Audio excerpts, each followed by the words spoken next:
Good afternoon, good evening, everyone. Welcome to the first Braze Life Interactive session for the 2025 cohort batch 3. Like this is the very first LIS, right? So I know that most of you do not have experience around LIS, but then this is the first experience. There's always a first experience, and after today, we'll be having some kind of, adjustments and all that around life interactive session. But then welcome to the first life interactive session of the BRACE program. This week it is climate change and your agribusiness. I know most of you have gone through the this module in the portal and you've, gained a lot of insights around what you saw in the portal. Then this is an opportunity for you to ask questions around what you do not understand. Maybe there's something you saw in the portal or you heard or even read in the portal you did not understand. The LIS is always an opportunity for you to ask all of those questions, right? Thank you so much and welcome to the live interactive session. So quickly before we continue, we'll establish the agenda for today. So today we're just going to be doing introduction. After this agenda, we'll do introduction, right? Where you're able to introduce yourself, and then we'll talk about AFC, and then we'll have a participant sharing session where we'll have one or two persons that have gone through the portal explain what they learned from the portal. After that, we'll have the speaker's presentation. We have two very wonderful personality in our midst today that will be taking us through, one or two presentations around the topic.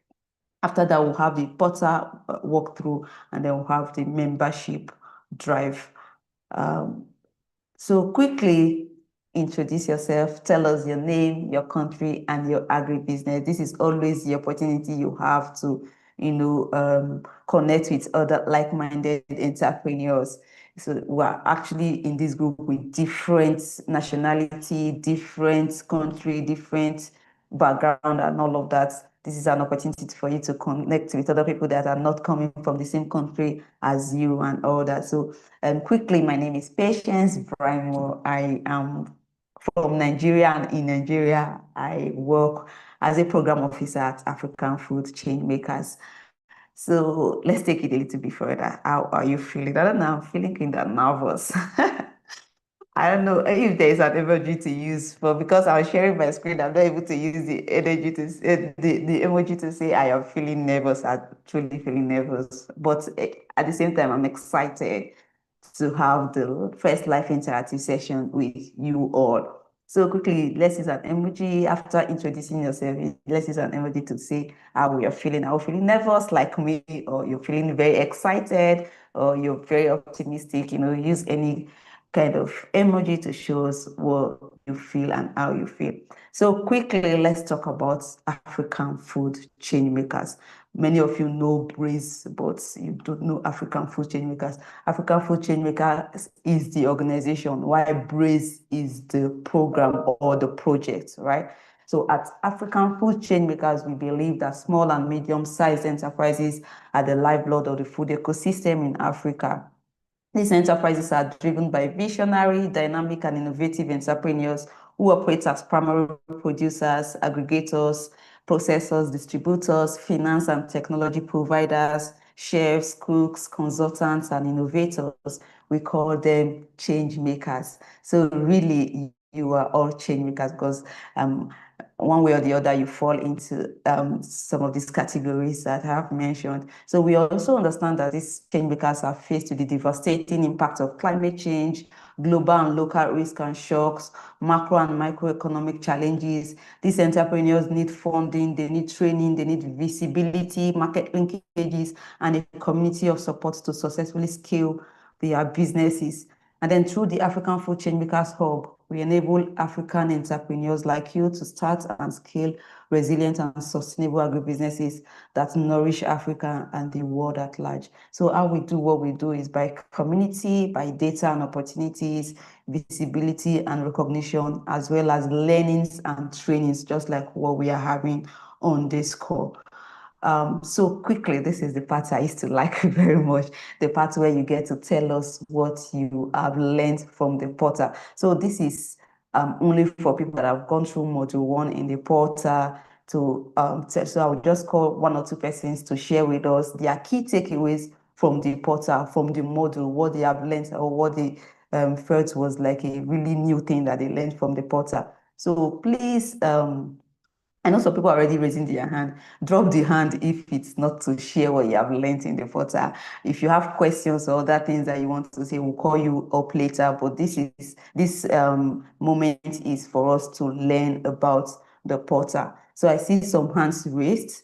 I want to believe that it is to share about the module. If it is not to share, please lower the hand. If it's for question, please lower the hand. We'll call you later to, ask your question and all that. But for now, let's have people share their experience from the portal. Thank you so much. So the first hand here is Gambo Garba. So I'm asking you, Gambo Garba, to unmute and talk to us.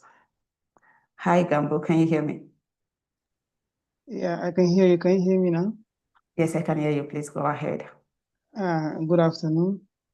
Once again, thank you for this great and life-changing opportunity. Seriously, I've gone through all the modules. I was able to read and understand, even though I sat for all the assessment and I passed all the assessment. So seriously, going by module 1 in the first place, seriously, this is my first time of learning what is climate change, which simplify it is the shift in the temperatures and the weather pattern. And this shift may naturally occur naturally or human induced. So it's from the module I were able to understand this. And I also learned about the flood system, which is a complex web of activities involving the production, processing, packaging, transportation, and the consumption as well. Hello? Yes, please, I can hear you. Yes, I can hear you. Thank you. Can you hear me? So, yes. And also under this module, I also learned about the impact of the climate change on agriculture, which also include the drought, flood, higher, lower temperature, degraded soil, low yield for production, livestock increase, incidence of pest and disease control, and the mortality rate as well. So I've learned all this from the module 1. I also learned little about the greenhouse effect, which preserve life on Earth, and how human being activities increase in the production of greenhouse gases, something of this nature. So I think this is what I learned so far on the module 1. All right, thank you so much. Thanks for sharing. Like, I'm really amazed at all of the takeaways that you've gotten from the module. This is really encouraging. Thank you so much. So, okay, John, please unmute and speak.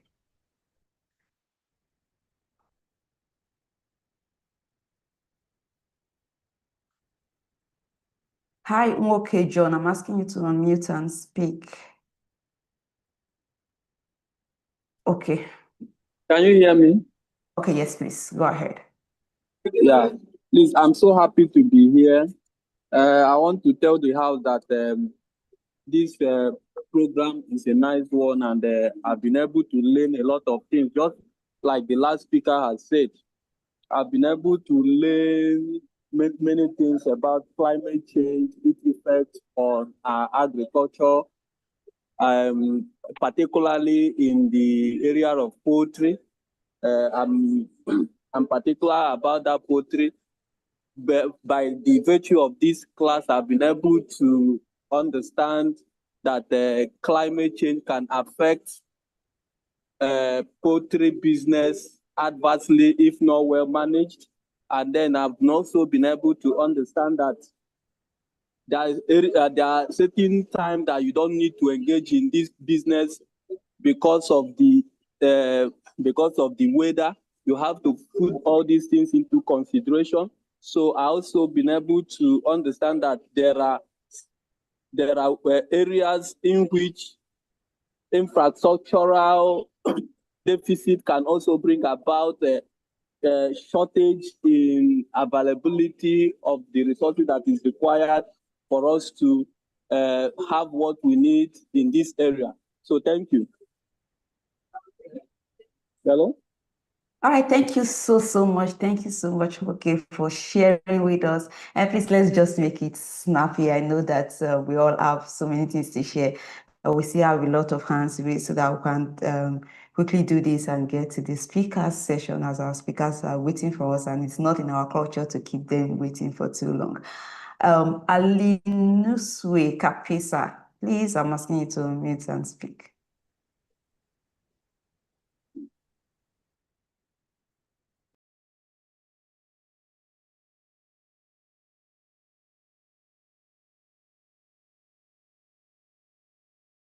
Hi, Alinuswe Kapesa. Hello, can you hear me? Okay, yes, please go ahead. I can hear you. Yes, thank you. My name is Alinuswe Kapesa. I'm from Zambia. I'm very, very excited to be a part of this program. I learned a lot from the first module. My first takeaway is something I didn't understand, is that greenhouse gases are actually beneficial. In my whole entire lifetime, I've taken greenhouse gases as a negative, but I learned that they're actually beneficial, and the naturally occurring one are actually beneficial for the sustenance of the earth. Yeah, and then I also learned that there are various things that are happening in the world. There are various bodies in the world that are interested in what we're going through. That we're not alone. As farmers, as agri entrepreneurs, we're not alone going through these challenges. There are various protocols. There are sustainable development goals by the UN, and there are all these things that are being put in place, and that are in place to help us bounce back from shocks that we're experiencing due to climate change affecting our agribusinesses. So those are my takeaways from the first module. Thank you. Thank you so much. Thank you. Like, I'm really impressed with all the key takeaways I'm getting today. Thank you so much, everyone, for sharing. We'll just take 2 more and we'll go into the business of the day. I see so many hands. I'm sorry we're not able to call everybody so that we are able to, utilize our time properly for everything that we have to do today. Ainan Bala Salisu, please go ahead.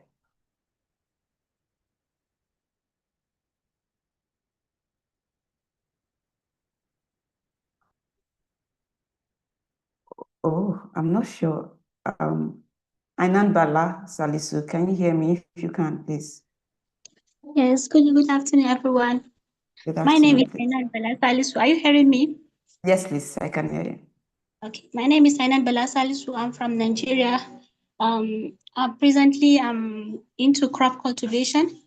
So from the model, I've learned that climate change, the processes that we really have to adapt. Then after adaptation, there are different measures that we have to carry out in order for us to mitigate the effects of this climate change, as was talked about, I think, in the 4th course in the first module. So these processes that we have to take as a mitigation before we even go into resilience and other practices. And the major thing is that in agriculture, especially we are into farming, the effect, we have been seeing the effect, but normally the measures that we are going to take are somehow, I can say they are kind of, I think, kind of tricky, or somewhat I can say the measures for us to take as farmers, we really need to understand how can we get access to all these adaptation and mitigation processes, and how to even go into this, what they are calling as carbon credit, and how to carry out our recycling and all the procedures that they're talking about, and the new technology that we can even adopt in our farms to help us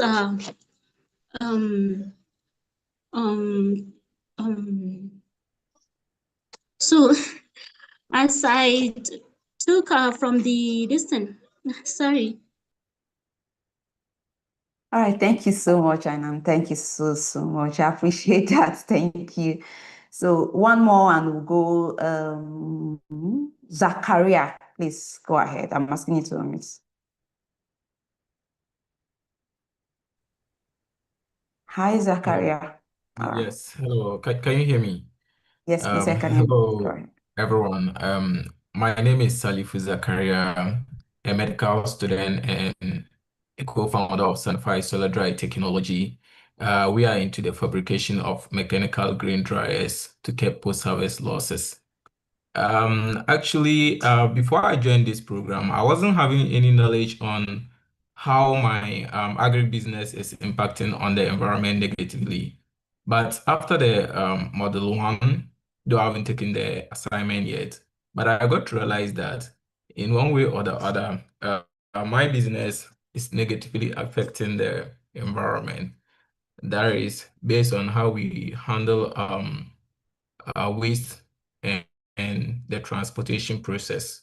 I got to realize that through that, most of our activities release one or two of the greenhouse gases into the climate, which in one way or the other will affect the environment. For example, after we finish drying and the farm waste, we normally allow them to rot.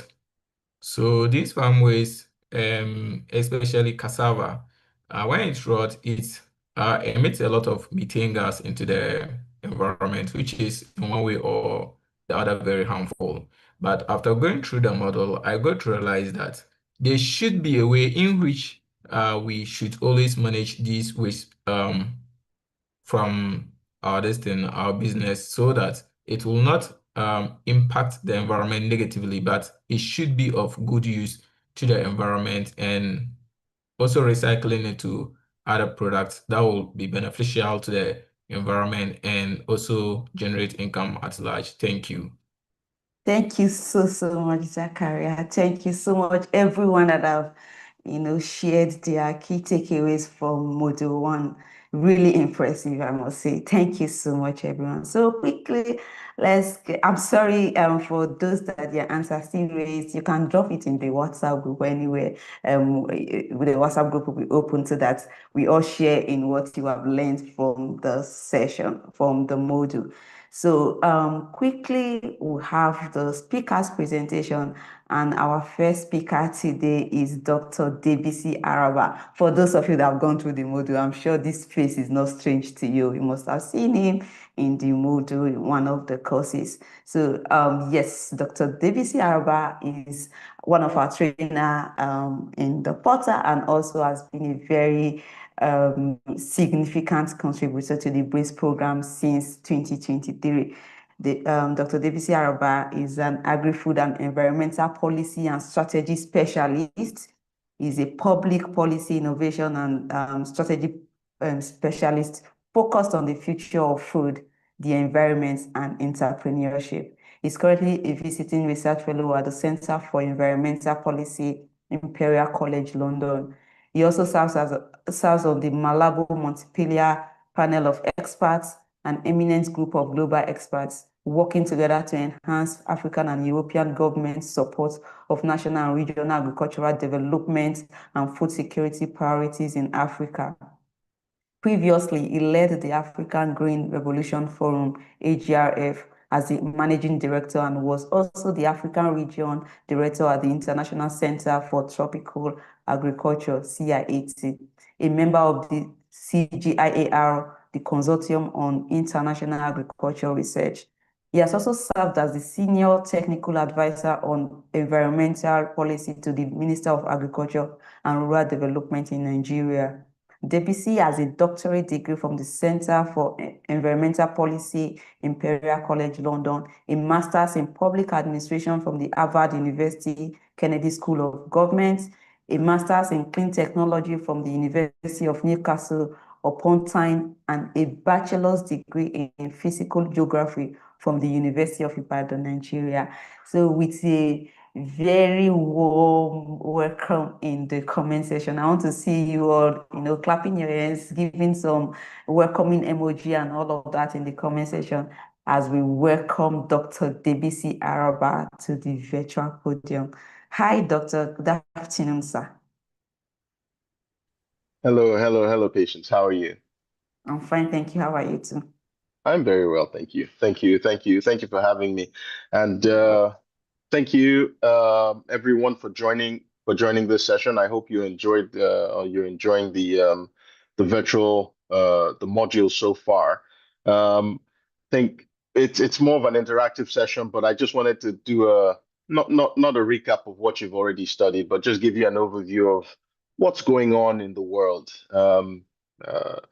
So maybe one useful framework would be to use the UNFCCC um, um, Conference of Parties, the COP process. Of course, we know, well, for those of you who follow the COP processes, this year, the COP, the parties will convene in Belém in Brazil. So I just want to give you a quick overview of where we're coming from and why it matters so much this year, right? So food and agriculture historically had not gained or not been prominent within the COP system. It was always subsumed into other discussions. There's been a lot of advocacy and a lot of negotiations to have it explicitly integrated into the framework. So it gained prominence, of course, in Dubai in 2000 when was this? 2 years ago at COP28, where there was the Emirates Declaration on Sustainable Agriculture, Resilient Food Systems, and Climate Action. This was endorsed by over 130 countries. It also gave us the global roadmap towards SDG 2 on a 1.5 degree pathway, meaning we were limiting the temperature rise to no more than 1.5 degrees from the baseline that we agreed under the Paris Agreement. It's been hit and miss with the progress since then. So what did we deliver? What didn't we deliver? Of course, in Dubai, we had the creation of the beginnings of the agreement to create the national the fund for loss and damage. Of course, last year that was set up formally. That process was set up formally. It still hasn't been funded. At least not in a way and scale that would be meaningful to the recipients. And in Africa, of course, when we talk about climate mitigation or adaptation, we focus more on how we adapt to climate change because the impacts are already here. Even though we work towards limitation, effort towards compensation for loss and damage is important, but we still don't have the mechanism to channel financing to countries for this. So what do we need to do this year going into Brazil? Well, the first is to set ambitious targets for the NDCs, the nationally determined contributions. Countries, Brazil, I was still following the correspondence up until this week. The Secretariat for COP30 is still urging countries to share their ambitious targets. Because you see, these targets need to feed into the process for negotiation, and then we come up with a strategy, a global strategy on how we grow our economies, but in a way that doesn't exacerbate climate change. The challenge, of course, you see on both sides of the aisle is some parties feel that these voluntary contributions could further down the line become legally binding. And so if it will be legally binding, then they don't want to commit themselves to commitments that will have implications on their domestic economies. It's a tough one. I think a lot of you, in fact, I would say what I would like every single one of you on this course to do, beyond studying the courses, become very conversant with the negotiations process. Understand what is at stake, and why, on any issue there are camps on both sides. It's not just about good or bad. It's about informed self-interest. So, for example, take the just energy transition from last year. African countries, or 2 years ago, African countries have been advocating to have access and use and utilize their natural resources. Abundant supplies of natural gas and fossil fuels. And the argument is the cost of transitioning to a fully green economy is much higher, meaning, European countries, North American countries, or other countries that have industrialized have utilized fossil fuels to gain a head start that they don't feel that, the green pathway will enable them to catch up. And so it comes into, this is where the just comes in with the energy transition. Is it just? Is it fair? Is it equitable for a country to have an abundance of natural gas reserves or fossil fuel energy potential, and then not use it? And if they're not going to use it, what, will they be compensated for not using it? So, we had the discussions and the negotiations in South Africa to prevent the coal, opening up new coal mines or tapping into coal-based energy reserves. It hasn't quite worked as an exemplar, or at least a scalable exemplar as we see. So again, at that level, there is a lot going on in diplomacy that we need to pay attention to. The reason why we need to pay attention is your advocacy for your respective countries. You need to be able to call or demand action from your countries as they go into these negotiation processes, or even as your countries design and develop, whether it's environmental plans, policies, or programs. Do it from an informed position. We believe that if we build an army of informed advocates out there, such as yourselves, you improve the quality of not just public policy making, but decision making and negotiations. At least if governments will understand that they have the mandates of their electorate and of their citizenry. Now, what are the sort of broad challenges are we trying to tackle? A lot is happening in sort of the macro world. In the world of finance, you have a lot of countries that are heavily indebted. And over the last few years, because of the COVID pandemic, because of the conflict between Russia and Ukraine, and a few other, whether it's domestic conflicts or just the state of the world, the debt burden of these countries has continued to increase. And so countries find that they're spending a lot more of their revenue servicing debt versus investing in either energy transition or expanding agriculture prosperity. So there's also that wider conversation around how we reorder and redesign the global financial architecture.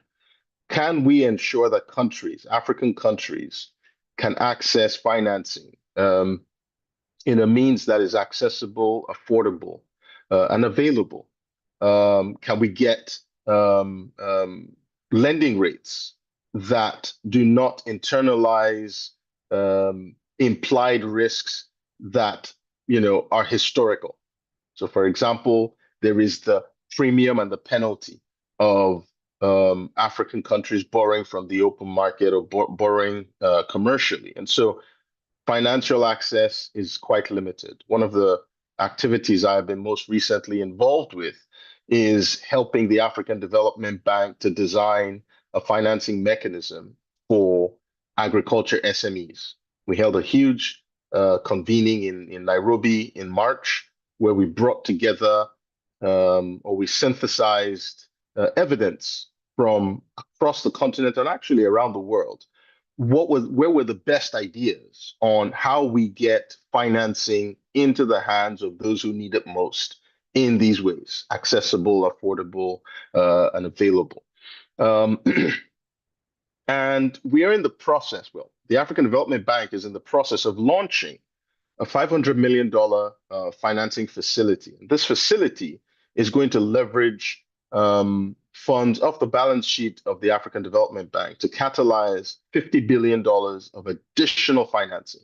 It doesn't cover the entire gap. The financing gap right now is somewhere in the region of $75 billion, but it will go a long way towards closing that gap of financing available for agriculture SMEs. SMEs, as you are aware, quite a few of you have been looking at the profiles and how you're introducing yourselves. SMEs are the backbone of African economies. And SMEs are the backbone of economies around the world. If we are to thrive as a continent, our SMEs need to thrive. Our SMEs need to have access to affordable finance. They have to have access to affordable markets and to be able to trade not just internally within borders, but beyond borders and amongst ourselves.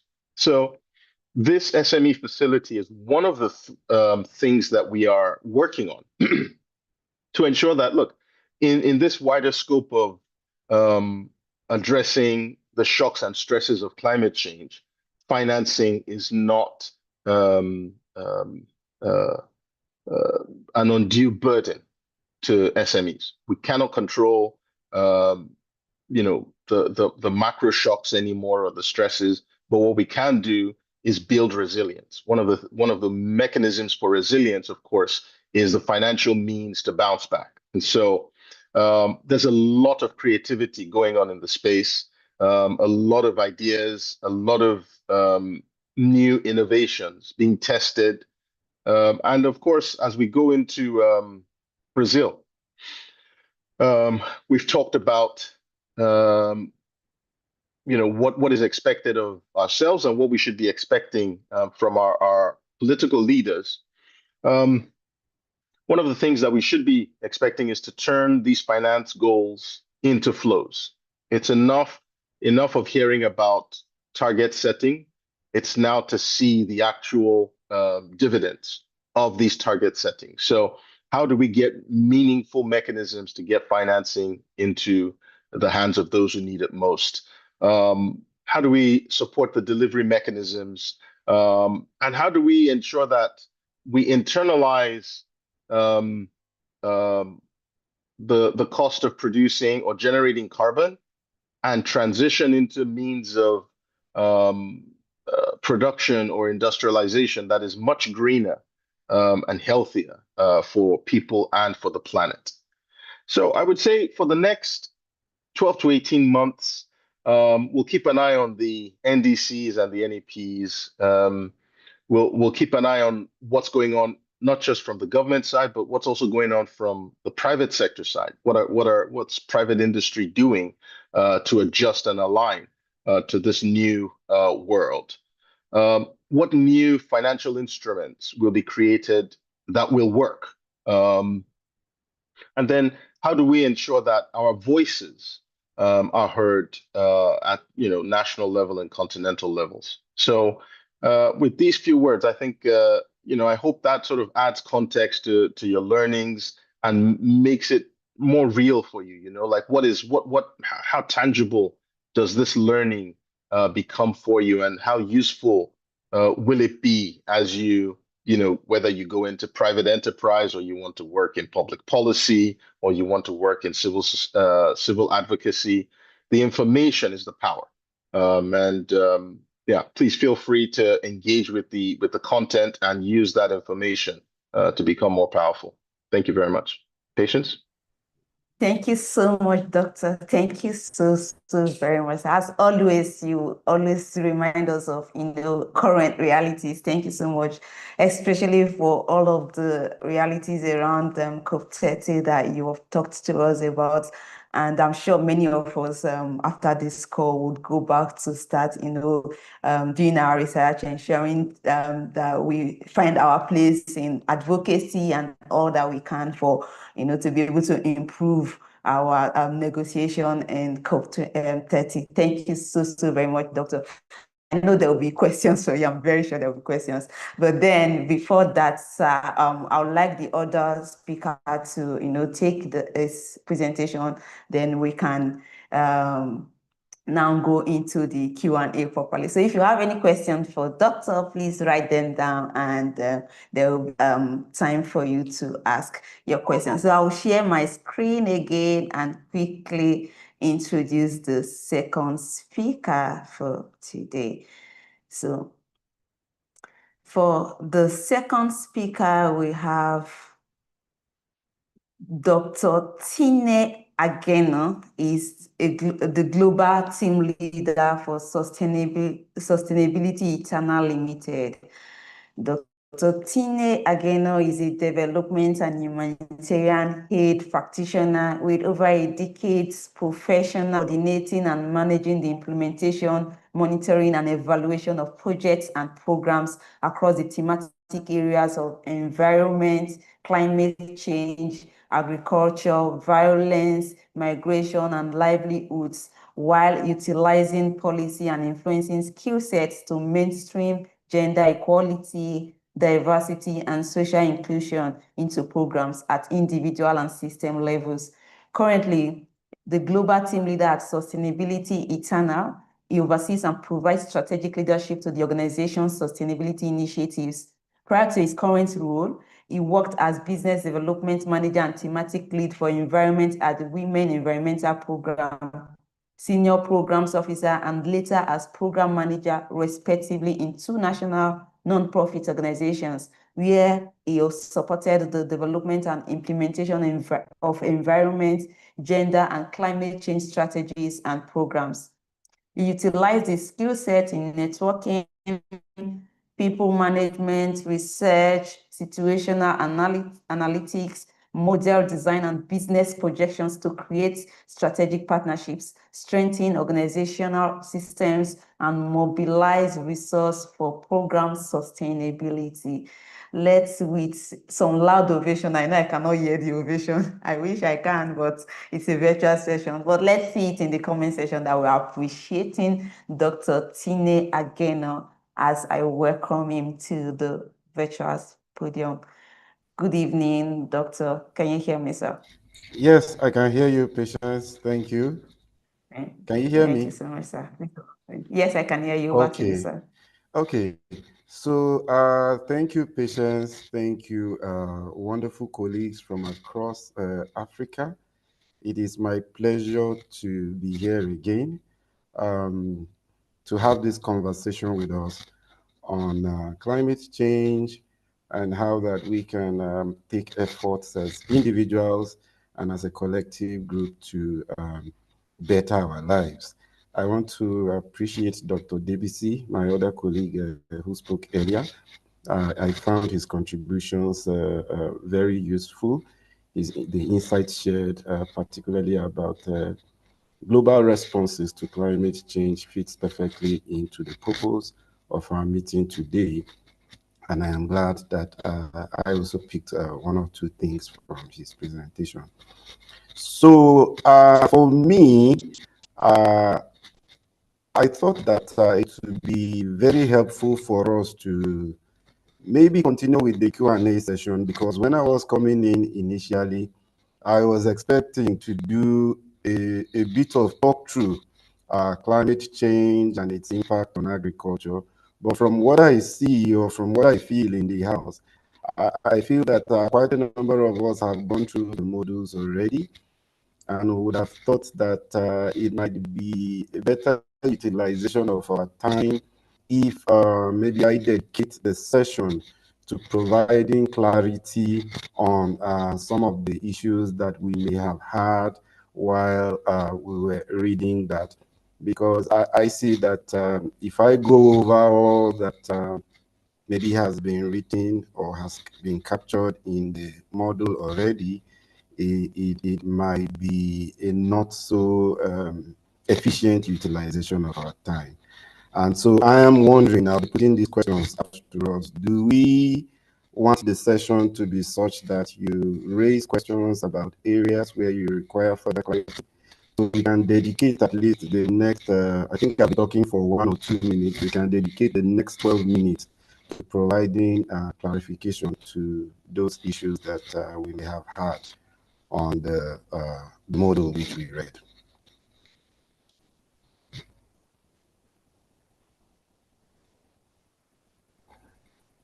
Participants,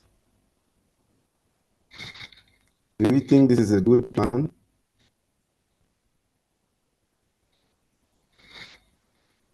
Hello? If you Yes, think this is doctor, a I can good plan, hear I you. would love to see that. Oh, okay. So I'm asking the participants if they think this is a good one. If they can indicate by a thumbs up, then I'll know that, yeah, this fits perfectly into what they are thinking of. But if other than that, then I am also happy to go ahead and then talk through some of those aspects too. Okay. Also, I think people are saying Q&A. So there are thumbs up everywhere. Yes, so let's do Q&A. Okay. So if there is any question related to climate change, its Yes, impacts they on want agriculture to and the ask. like, Oh, yes, okay. let's Yes. clarify. Yes, I think this works a Okay. lot.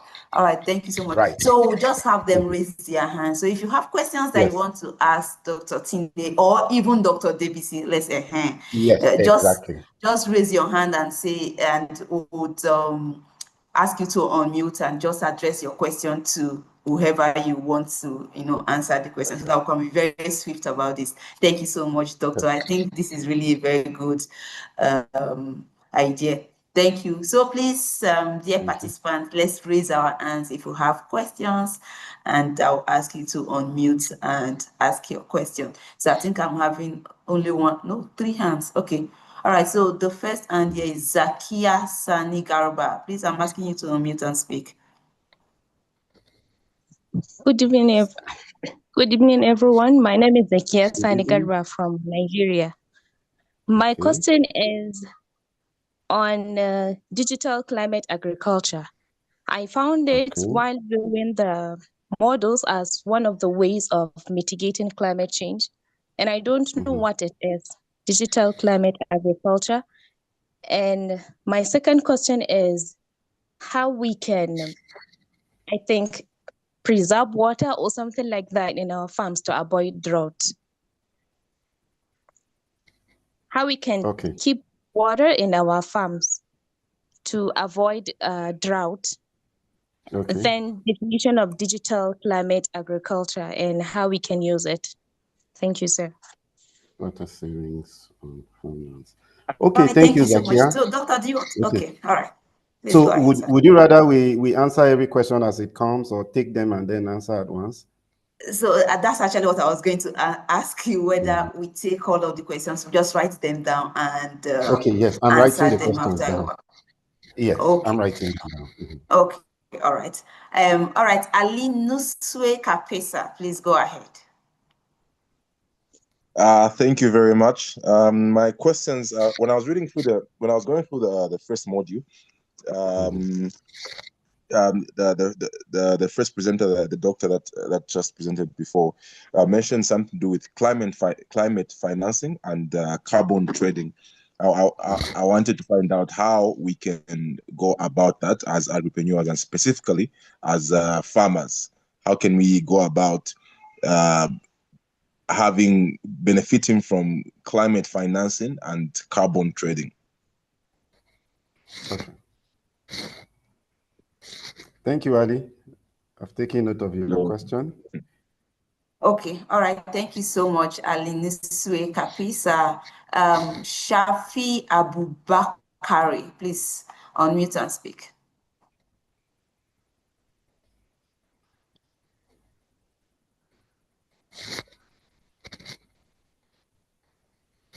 Did she drop Hello, off? I Shafi. think network. Okay, Fatima Muhammad, please unmute and speak. All right. Am I audible enough? Hello. Okay. Hello. Hello. Yeah. Please, who is speaking? This is Shafi speaking, please. Okay. Oh, It seems Shafi as though Abubakar. you dropped off before. Please go ahead. Yes. This is Shafi Abubakar from Malawi. Okay. I'm in agribusiness, and also an extension worker in Malawi.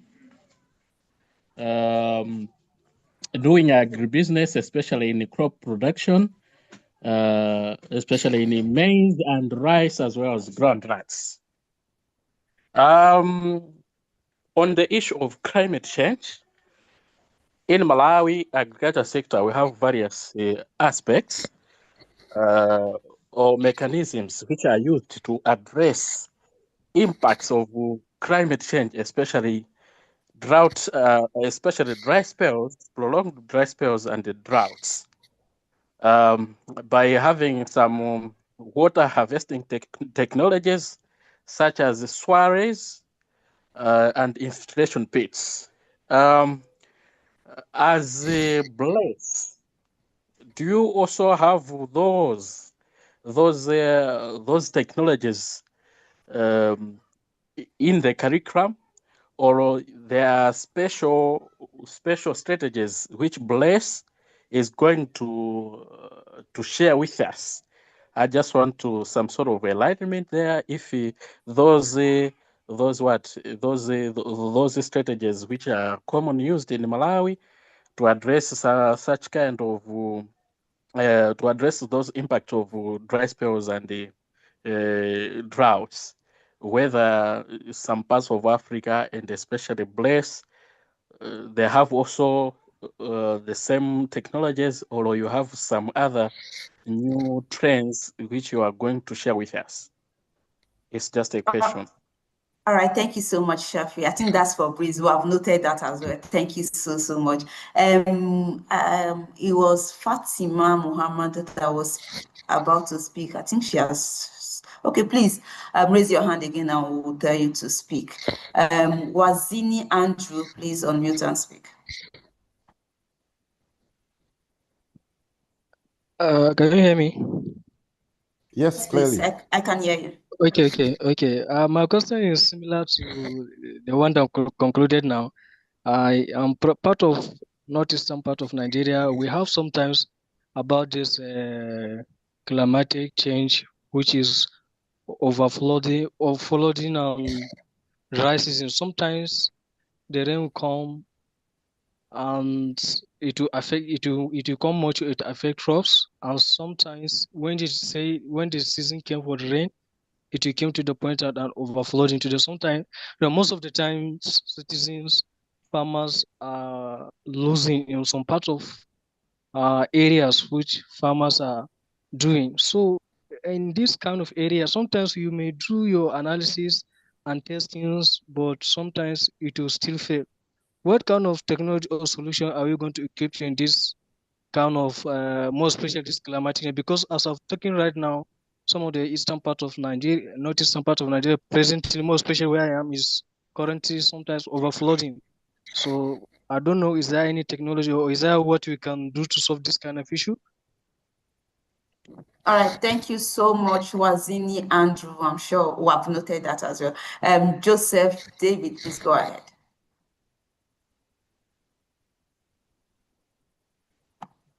Hi, Joseph. Hi, good afternoon. Good evening. Good afternoon, please go ahead. Yes, I have 3 questions actually after going through the model. My first question has to do with adaptation and resilience. I want to ask, what climate smart practices can our crop farmers adopt to boost their yield and stay resilient against erratic rainfall and flood without rising costs or making their production costs very high, or making their product also very high to sell in the market? My second question is on carbon neutral and market access. How can farmers practically integrate carbon neutral practices? And are there opportunities to benefit from carbon credit markets or incentives in Nigeria? My third question is on policy and implementation. What policies or partnerships should Nigerian farmers engage with alignment to our climate smart agricultural practices and our national or global climate change goals? Those are my questions. Thank you very much. All right, thank you so much, Joseph. Mohammed Emeje, please go ahead. Yeah, good evening. Good evening, please go ahead. An entrepreneur, BioGlobal Investment. My question is on climate change. Where I come from, in Nigeria, I was privileged to have had some agricultural programs with farmers in their clusters. One was in 2020, and one just last year I did about 300 hectares for rice plantation in one part of the north central state.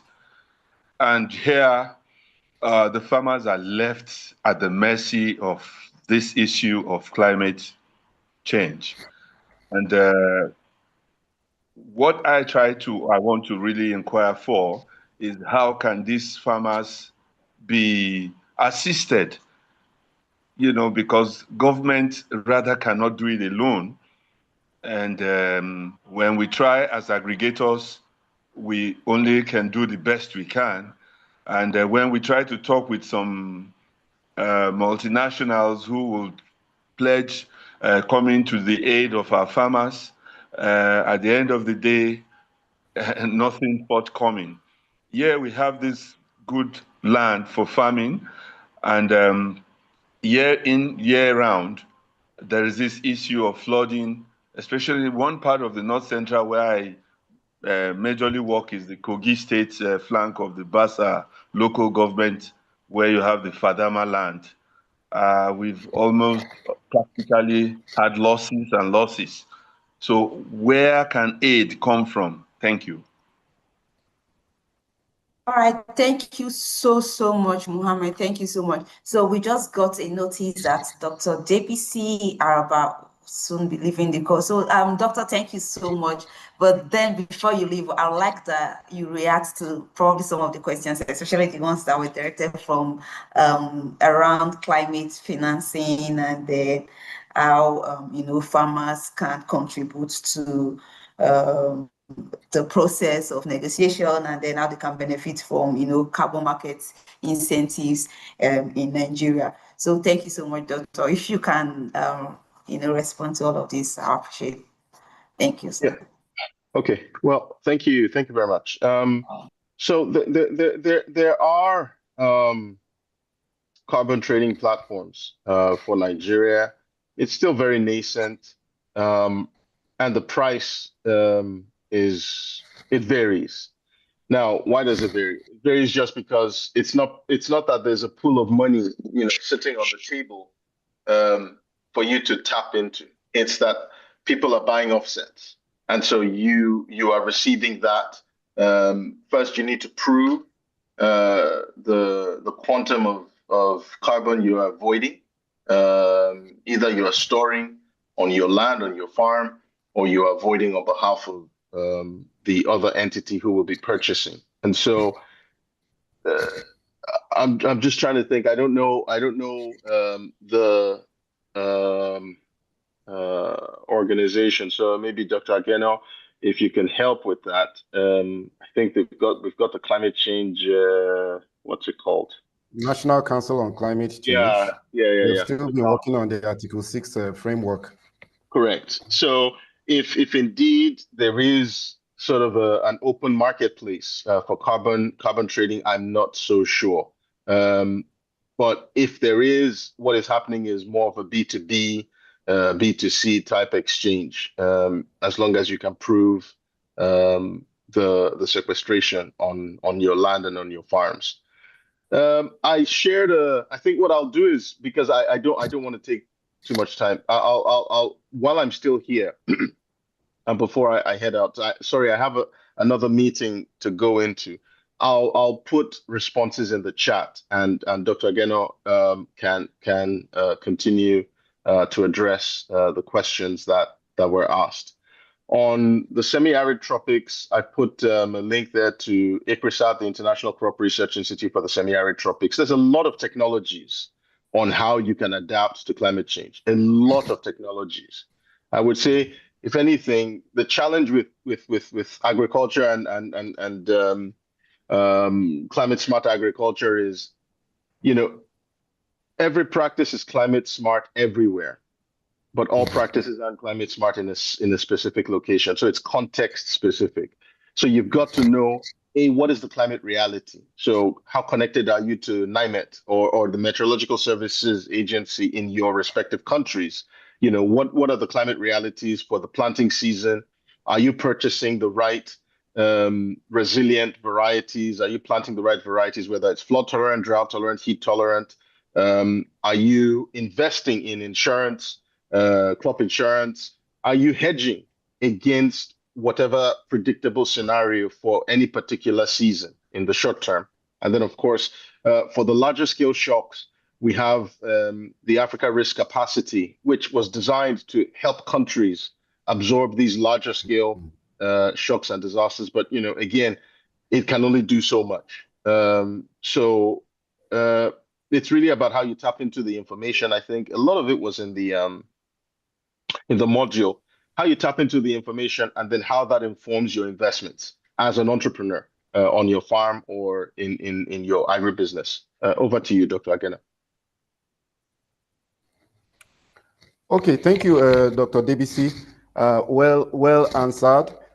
Hello? Yes, we can hear you, Doctor. Please go ahead. Okay, you can hear me. Okay. So thank you, Dr. Debisi, for answering that. And just to add some bit of context to what Dr. Debisi had mentioned, for us in Nigeria, it is the National Council on Climate Change that oversees issues related to climate change, as it were. Even though we have the Department of Climate Change at the Federal Ministry of Environment, the National Council of Climate Change has been coordinating activities that are related to carbon trading and carbon markets in Nigeria, which is captured under Article 6 of the Paris Agreement. The last time I know is that the council was working with some consultants. They had convened meetings where stakeholders were invited from all over Nigeria to make inputs into the draft market framework for the Article 6 in Nigeria. I may have to follow up again to see the level to which that framework has been worked on. But when I do that and I'm able to get an update, I'll be happy to share it with us so that we also know the level to which those arrangements have been made. I do know that other countries too should have be at various levels of putting together their Article 6 frameworks. And if we do some bit of research, we'll be able to get ourselves into how we can benefit from the Article 6 framework or the carbon market. I must say, though, that because carbon trading is at its nascent state in Nigeria and in some other countries across Africa, you might find a challenge getting to begin to benefit from the proceeds of that market. But the hope is that as we continue working on it and then strengthening it, we will get to that level where, in addition to getting benefits from the agricultural value chain, we will also be able to get some more benefit from our carbon sequestration efforts, be they in terms of the plants that we do, be they in terms of the agricultural practices that we adopt. So I would like to answer the question by okay, I do my analysis here and I see that most of the questions are bordered on the Article 6 framework, carbon finance, and the innovative ways of saving water, or on how to use digital technology in addressing agricultural issues. I see the question by Waziri. Okay, that still addresses it. Then Mohammed Emeje asked about how we could support farmers to cope with the flooding situation. How do we do that? Now, my response will be that in as much as it appears that there is so much information on climate change out there, I have done an analysis and I see that not very many persons are aware of climate change, what its impacts are, and what steps they can take from within their individual context or their specific geographical context to address climate change. Now, overall, we appreciate that climate change is largely an abstract issue, or seemingly looks abstract, because by the time you begin to talk about carbon dioxide and methane, for persons who do not have a science background, it might be challenging for them to understand the details of how these things happen and how that the steps they are taking contribute to mitigating climate change. And so I commend the African food change makers through this BRACE program for coming up with this climate education program. So I would say that many more persons need to be taught or made to understand what climate change is in such a manner that they understand the interrelatedness between carbon, how carbon changes state from its solid state, how it changes into liquid, how that changes into gas, how that gas interacts with atmospheric elements, how it contributes to increase the temperature, and how that are linked to erratic rainfall. Also contributes to droughts in some other contexts too. So education will be very important in doing this. Then again, engaging with government to see how our extension services can strengthen support workers on the farm will be another key issue. The Nigerian Meteorological Agency, or the Met agencies in different countries, put out climate information out there. But again, in many instances, this climate information, in as much as they are specific, they are also generic. Because for us here in Nigeria, there are times where you have there have been seasonal predictions, for instance, that today there is going to be rain in Abuja, for instance. And so if a farmer in Apo or Gwagwalada does not experience rainfall today, while the other farmer in Kuje experiences rainfall, they might say that the predictions are not accurate. And so there is also the need for Met agencies to implement or to use technologies that enable them provide more context or more area-specific climate information, so that farmers have trust in what is put out there, and that they take actions to address climate change issues. And Joseph David asked the question about what policies should be put in for farmers to engage in, or how that they can put in place policies to help with the challenges which we have. I would say that there are excuse me. I would say that the issue is not necessarily with the policies. We have very beautiful policies in Nigeria already, the agricultural policies, the climate change policy. The issue is, how do we begin to put in place mechanisms, governance mechanisms, that ensure that we translate these policies. So that again, I commend BRACE for the work that they are doing. It is when people are empowered with information on the right steps to take begin to demand greater accountability and demand for governments to take actions to implement those policies. So that would be my response for now. Patience. All right, thank you so much, sir. Thank you so much, Doctor. So there are a few questions in Sorry, the I comment cannot hear section. Can you hear me? Can anyone hear me? Okay. Yes, I can hear you, Okay. Patience. Okay. Looks Okay, like so I'm trying to access the chat. okay. Yes. Okay. So I Yes. was going to read out the comments, Okay. the questions Okay. in That the will be chat. fine.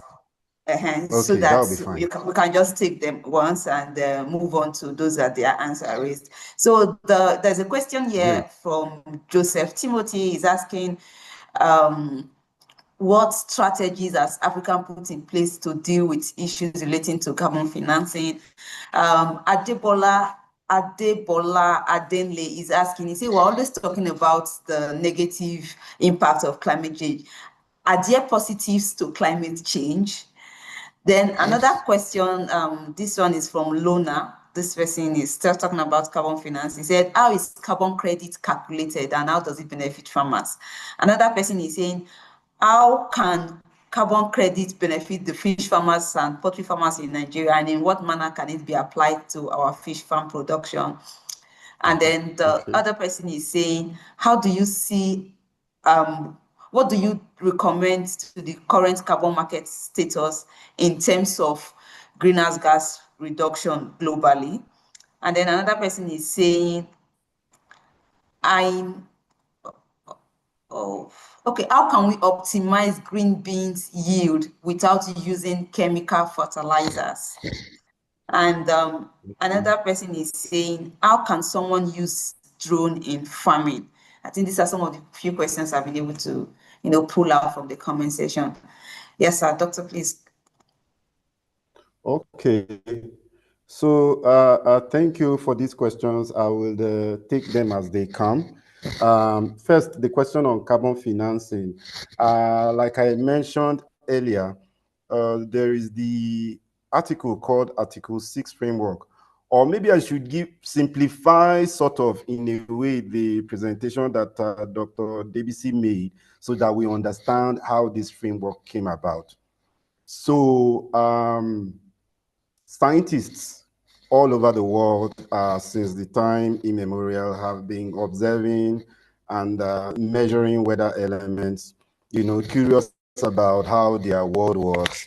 They've been making observations, measuring weather elements like temperature, like precipitation and the likes. And one of the key things that scientists do is to record or to observe and keep record of these things. So let's say, for instance, if every one of us who is here decides to take or measure the temperature of the environment where they were or where they are currently now and record it on a daily basis, after like 6 weeks or after like 1 week or so, if you compare the readings on a daily basis, you might notice a trend. It is either maybe in the morning, the temperature was at 20-something degrees. In the afternoon, it was 30-something. In the night, maybe it comes down to 20. The following day, you measure, you might discover that in the morning, it is 23. In the afternoon, it might still be 23. That is, if it is on a rainy day. In the evening, it might be a same level. So if you take these temperature readings over a long period of time, you would come to the agreement that, maybe the temperature has been increasing steadily over the years. So if in Nigeria you took these readings and you discover that they have been increasing over the years, someone else in Ghana had been taking those readings on a yearly basis, and then they see that the temperature is increasing. In South Africa, the same thing. In the US, it's the same thing. And so the scientists all over the world have been working in regards, and they noticed that all over the world, there was a noticeable trend of increase in temperature. And so when you notice this increase and it is global, there is a scientific community that compares findings, shares knowledge, exchanges ideas, and the likes. So during conferences, these findings were shared, and what was agreed on was that there is a problem, because as our bodies are, for instance, the normal human body's temperature as an adult should be 37 degrees Celsius, all things being equal. So if you record your temperature and you find out that consistently for the next 3 or 4 days or 5 days, your temperature is moving from 38 to 38.5, 39 to 39.5. Many of us who have had fevers will know how terrible our bodies feel and how our bodies begin to dysfunction whenever the temperatures are rising. So let us see the Earth as a bigger body or so. So there is an optimal temperature which the Earth is meant to operate maximally or optimally at. And once the temperature of the Earth begins to go beyond these acceptable limits of temperature, things will begin to go wrong with the body. Just like how when you have fever, or when you have too much temperature, you begin to have fever, you begin to have convulsions and the likes, until you are treated with the right drugs before your body returns to its normal function. It's the same thing that is happening to the Earth now. Because we have used too much greenhouse gases due to human actions, the Earth's temperature has overrisen. And so the Earth is jerking, the Earth is ill, and we must take concerted actions to ensure that we bring back the Earth to its normal form and function.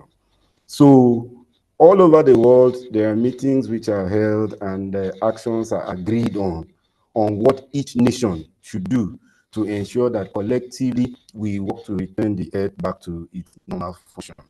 Now, let us also understand that because we are interconnected as a global people, if, for instance, the people in Nigeria are implementing their actions to bring about a reduction in the impacts of climate change, while other countries like the US or China or Germany, as it were, continue to engage in massive industrialization actions that consistently increase the temperature of the atmosphere, then the changes which will be witnessed in terms of reduction in climate will not be meaningful.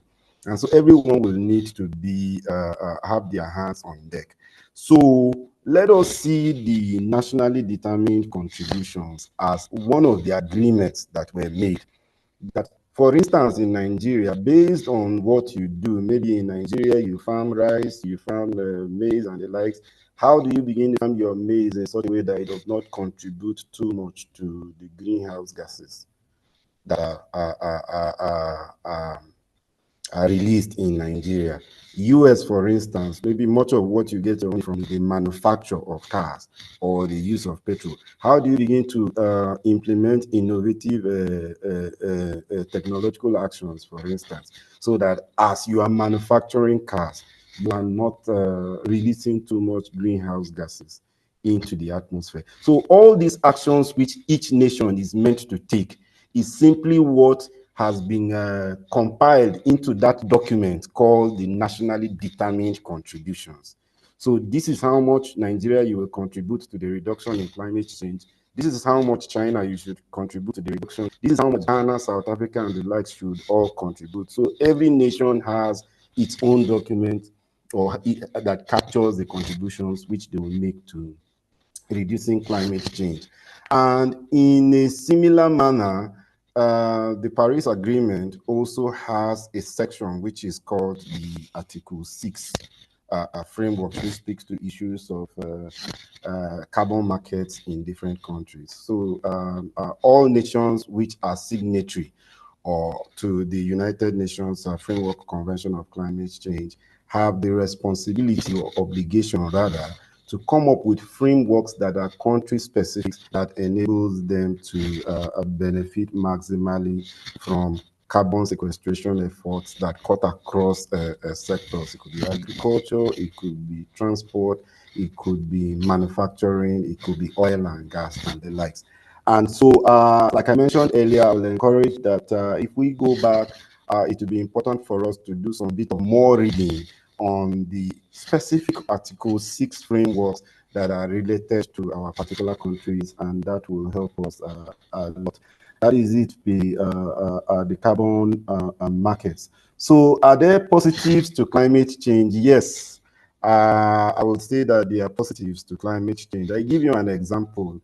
Now, we used to have ice caps in the north.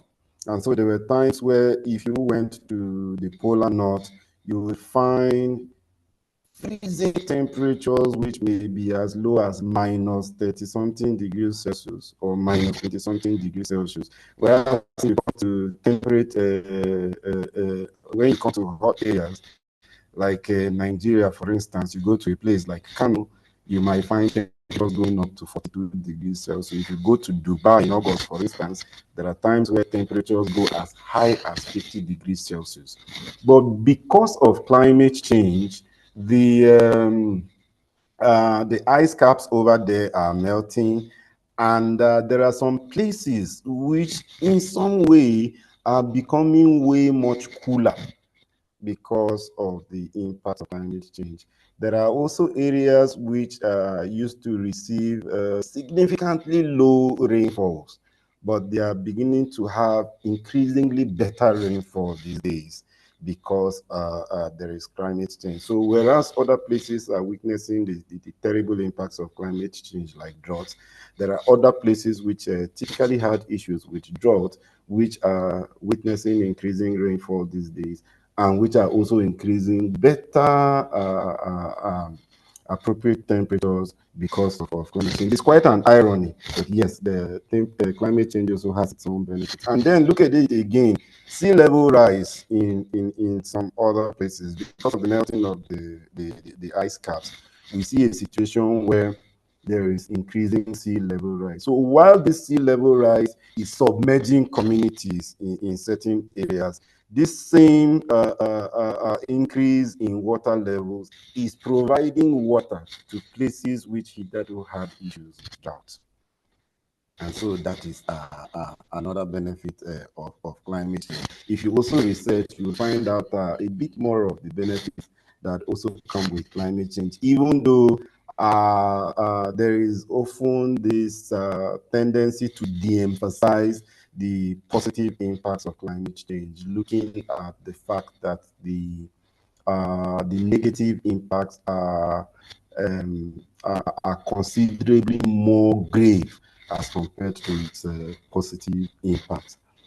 There's a question around how carbon credit is calculated. I am not so much of an expert in terms of carbon credit calculations, but I know that if we go back and read on the Article 6 framework in our various countries, we might be able to get some more insight into how those calculations are made.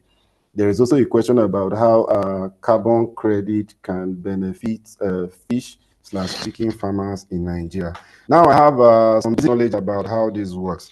So basically, if you want to benefit from the carbon trading or carbon markets or carbon trade, you will need to show that you have been able to sequester carbon by virtue of the work that you do. Now, what do I mean by carbon sequestration? You will need to demonstrate that your actions have been able to hold carbon dioxide, remove carbon dioxide from the atmosphere, or hold carbon dioxide where it is in the ground. How does this work? We know that one of the key greenhouse gases that causes climate change is CO2, which is referred to as carbon dioxide. And so if, for instance, you're rearing chickens or you're engaged in fish farming, and the strategies that you are using in your fish farming, maybe you have lots of trees around, you have lots of vegetation around, and you are able to calculate the amount of carbon dioxide which those trees within your farm is able to remove from the atmosphere in that area, then if this is scientifically proven, then you might be on your way to also benefiting from it. If the processes by which you use to carry out your fish farming, maybe by virtue of the way you constructed your ponds, the materials that you used, the processes that you used. Did you use processes that required so much of carbon dioxide emissions into the atmosphere? Did you use human labor? Did you use less of fossil fuels in construction? Did you use concrete? Because you know that the process of using concrete also is energy intensive. So all of these things are issues that will be considered if you are engaged in fish or chicken farming for you to benefit from this. The next question on carbon markets, I still refer you to read up on the Article 6 framework and you will get better understanding. Now, the question on how green farming or green bees can be cultivated to yield maximal yield without chemical fertilizers. I know that there are different ways by which you can use organic fertilizers and still get maximal yield. While I worked with the Women Environmental Program, we had funding from Christian Aid to implement a project titled Actions to Combat Climate Threats. And we trained communities in Nasarawa, Benue, and Kaduna State on using neem trees to make organic fertilizers. I know that we have neem trees around, and there are different materials also which we can use to improve on our yield of plants, and green beans is no exception. Is no exception, I beg your pardon. So I think that if you're able to use manure, if you're also able to use neem for the making of your fertilizer, then that goes a long way to help. And your question did not speak to whether you would use pesticides and the likes, but with this same neem tree, we were also able to make pesticides which farming communities use, and they are tested to the benefits.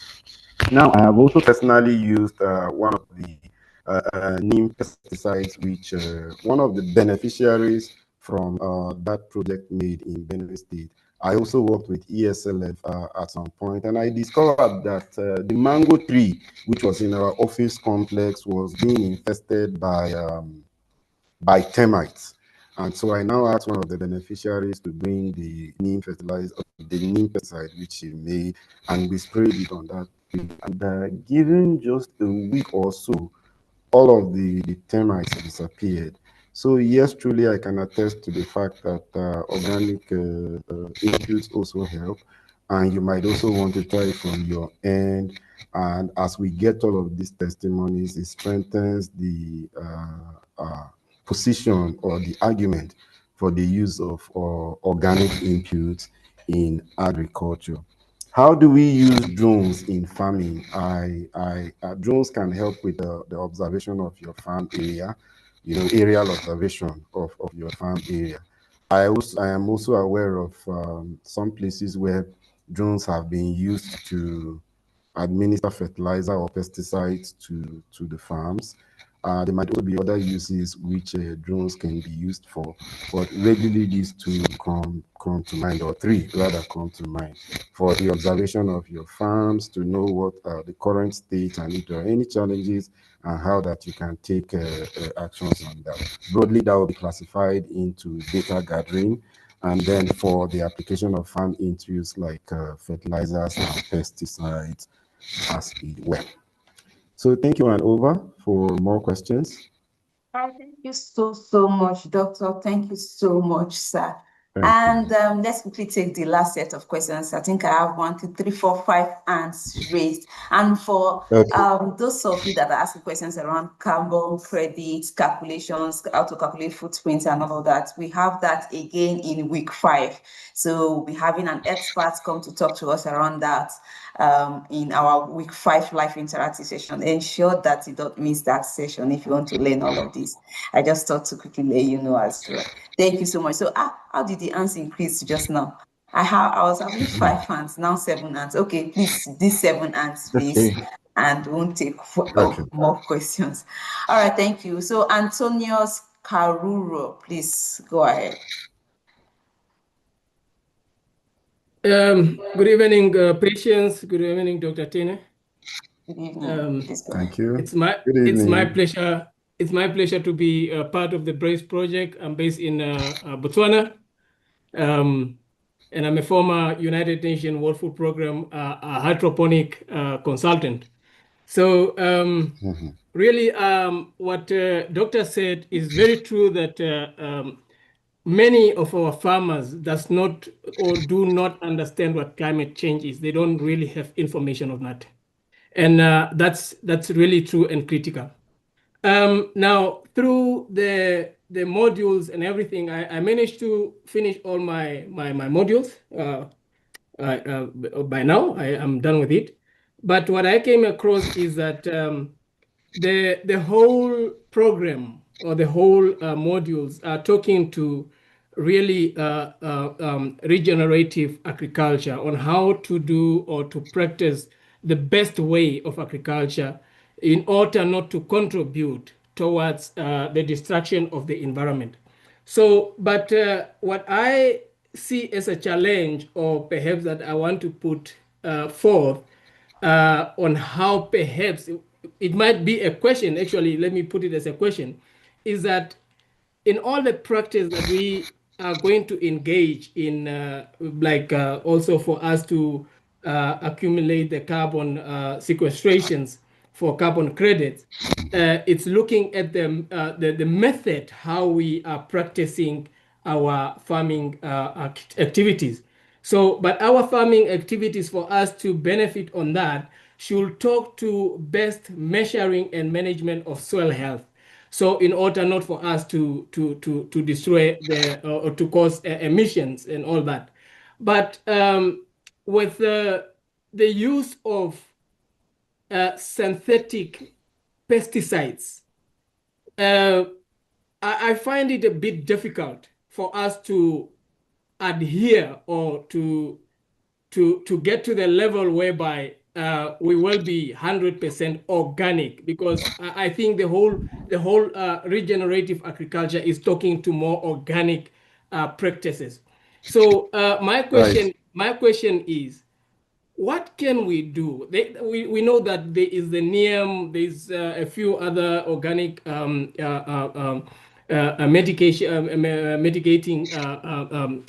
pesticides that we can use.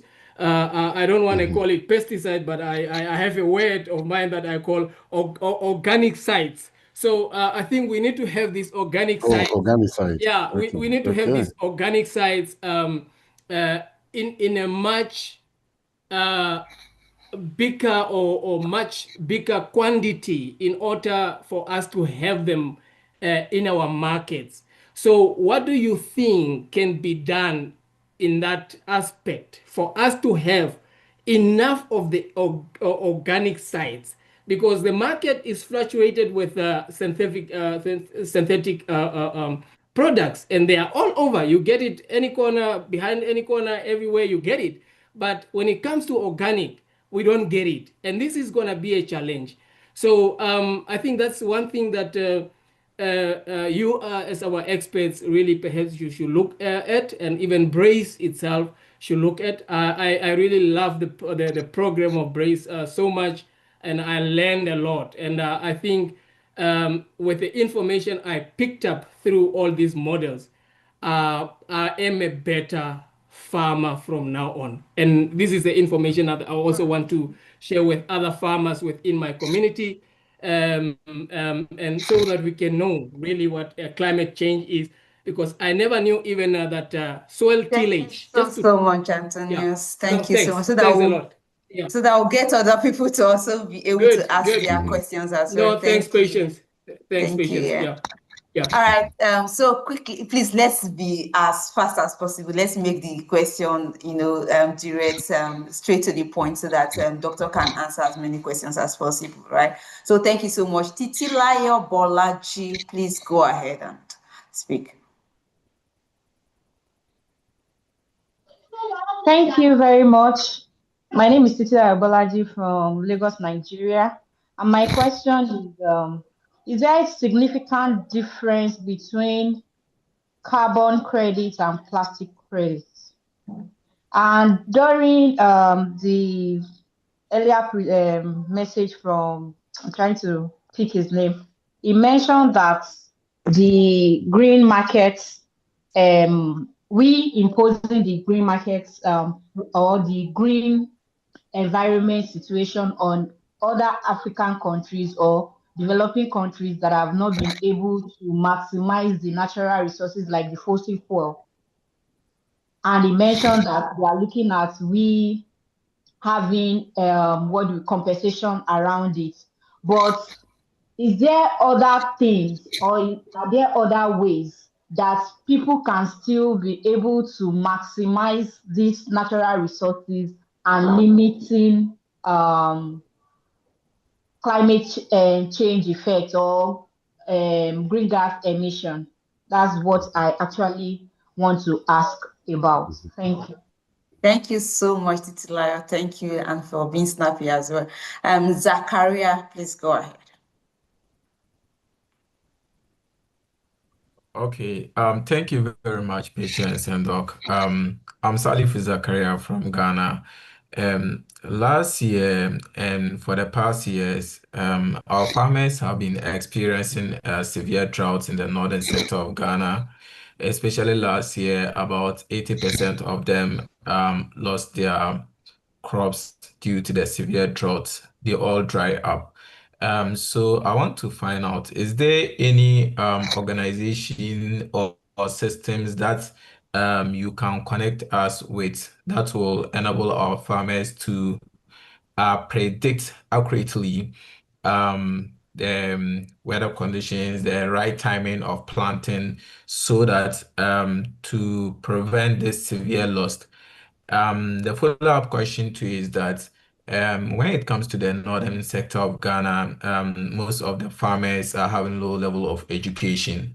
So using technology has always been a big challenge, and convincing these farmers is not easy. Is there a way you advise us to adapt to make it more easier for them to adapt the technology to improve yields? Is there an organization, whether international or local organization, that you know of that do help farmers during the planting season with farm inputs or other services, so that you can connect us with them for our farmers to benefit as well? My organization, we have more than 3,000 small and medium holder farmers, and most of them are women. So we are looking forward to organizations that we can work with to the maximum benefit of these small and medium hold farmers in the northern sector of Ghana. Thank you very much. All right, thank you you, so much, Zakaria. Zachariah. So we go to the next person, Fozia Al Hassan. Please go ahead.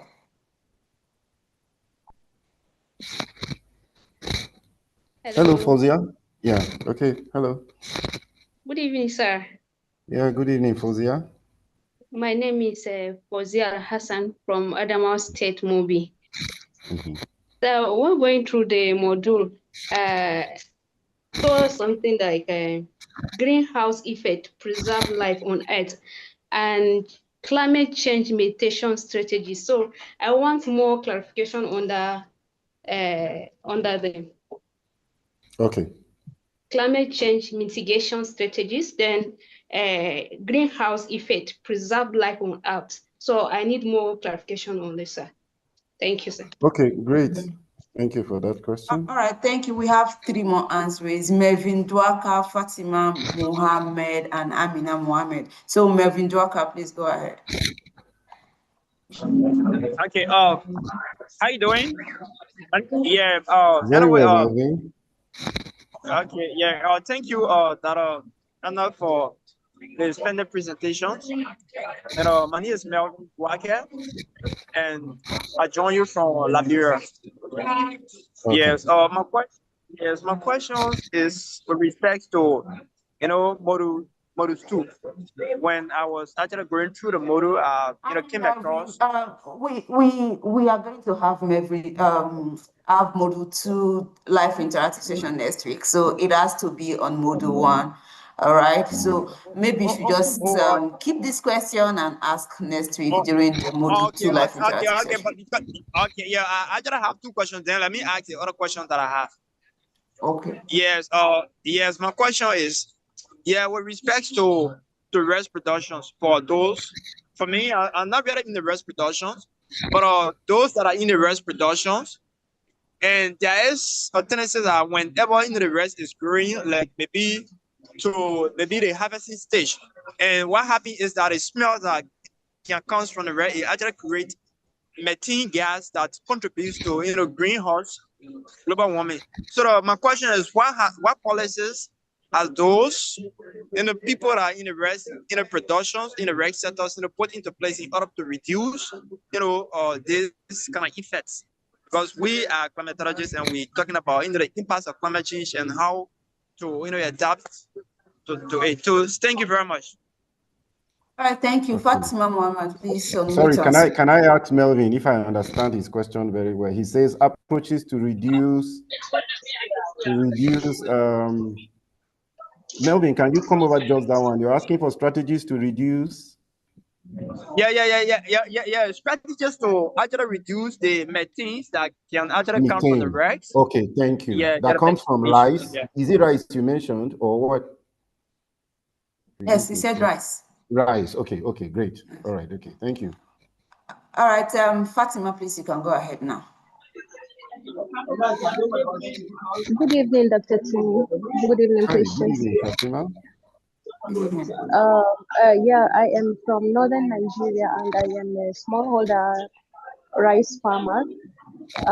So the community I live in, we are all for the 99% we are into rice farming and we are mostly smallholders.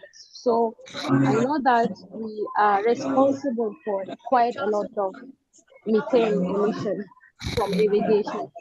So my business, I am interested in creating a network for providing extension service where I can educate farmers on climate smart agriculture,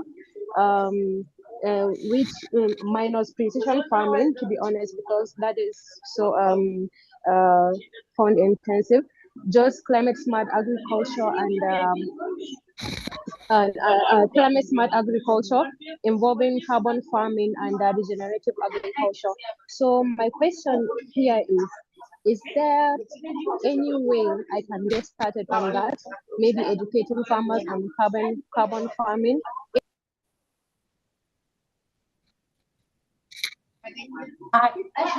Hello? Okay. Can you hear me? Yes, hello, Fatima. Yes, I heard you clearly. Thank you. All right. Yes, thank you. Amina Mohammed, please go ahead. Hello, good evening. Good evening, please go ahead. Okay, please, I want to find out, I actually Good evening, Amina. Good evening, sir, Mr. Tenny, Dr. Tenny.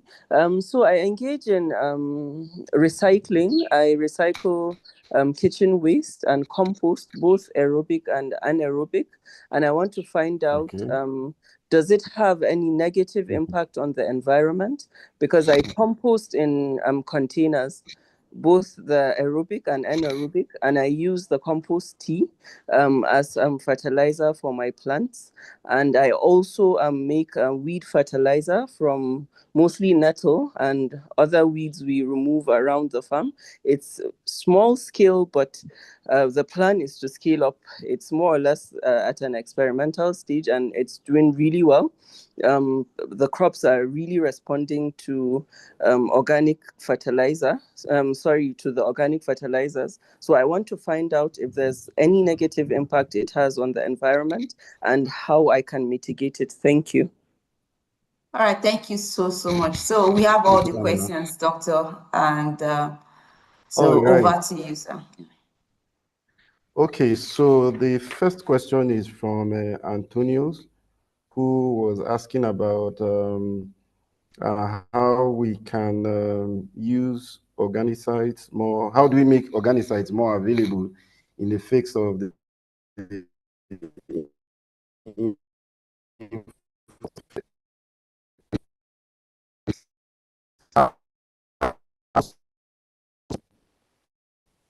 using organicides.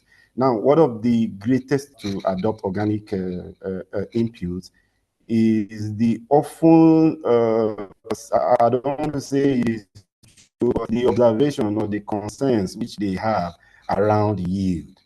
What we hear often is that you use inorganic fertilizers, you tend to get better.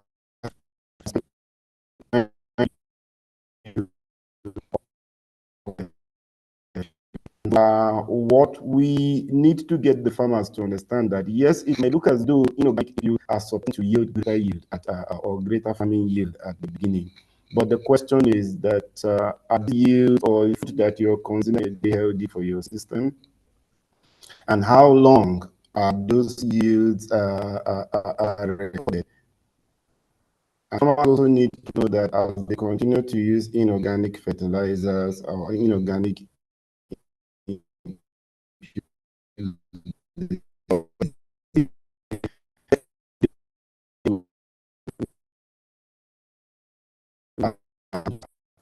lost, and it takes a much longer time before dollar regains its certainty. So once farmers get about the dangers of using inorganic fertilizers, they will be more compelled or informed to take actions to use organicides more.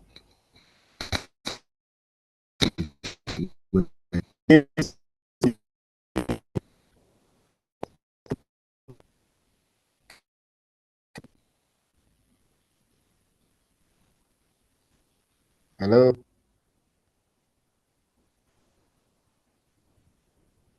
Hello, can you hear me? We lost you at some me? point, Doctor. Yes, we lost you at some point, but I think you are back now. Can you hear me?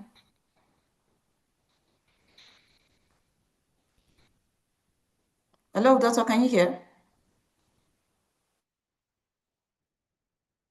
Can you hear us?